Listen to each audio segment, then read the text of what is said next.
Assalamualaikum warahmatullahi wabarakatuh ya. Jumpa lagi saudaraku di channel Kampus Ilmu Hikmah. Menanggapi komentar saudara kita, kalau sukma tarjet mendatangi si pengamal pengasihan ketika sedang mengamalkan, itu tandanya apakah si tarjet akan mimpi bertemu si pengamal?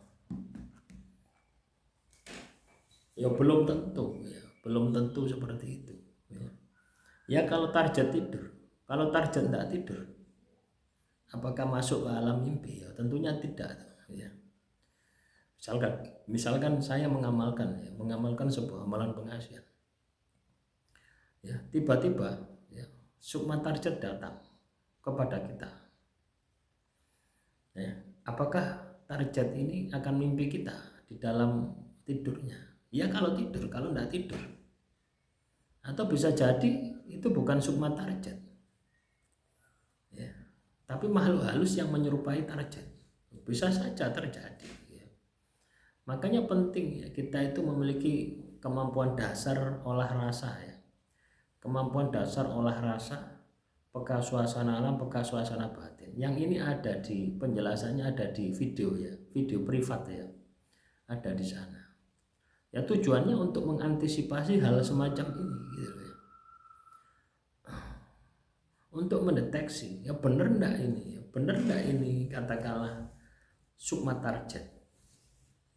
Loh, jangan salah ya, ketika Anda mengamalkan sebuah amalan pengasihan, Anda ini masuk ya wilayah makhluk halus ya, wilayah energi, wilayahnya makhluk halus ya, dunianya makhluk halus itu energi, dunia energi.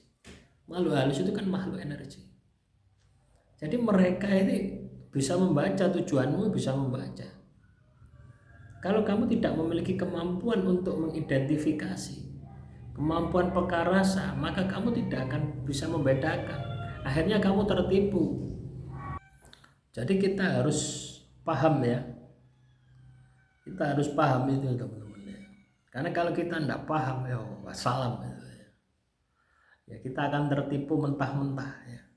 Ditipu makhluk halus ya. Nah, ini kan ya lucu ya.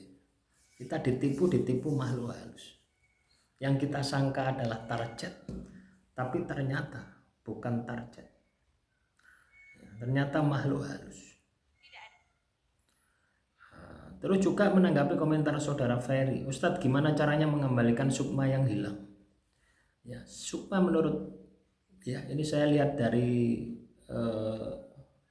pandangannya budaya Jawa ya.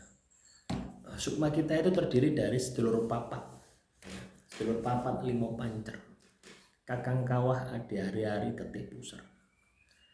Biasanya ya pelet ya, santet, ilmu hitam ya, itu mengambil dua. Dan ini pernah saya alami ya, mengambil dua ini ya. Orangnya tidak kerasa kalau ini diambil, tapi sering ya ketika tidur itu sering berada di tempat yang sepi ya, pokoknya tidak enak rasanya gitu, oleng, was-was, ragu-ragu, cemas dan sebagainya. Terus pokoknya penyakit ragu-ragu, was-was itu muncul semua. Akhirnya apa yang terjadi? Ekonomi hancur, kesehatan hancur. Ya memang targetnya adalah sebuah kematian. Ya, jadi bagaimana cara mengembalikan ini? Ya, mengembalikan sukma. Apakah kamu datang ke orang pintar, ke kiai, ke dukun, itu bisa mengembalikan? Tidak. Yang Anda lihat di YouTube itu tidak bisa mengembalikan. Ya. Yang bisa mengembalikan adalah dirinya sendiri. Ya. Dirinya sendiri. Jadi yang harus dilakukan adalah kita meningkatkan kekuatan sukma kita. Ya. Sedulur papat ini kan ada 4. Ya. Sedulur papat ini kan ada 4.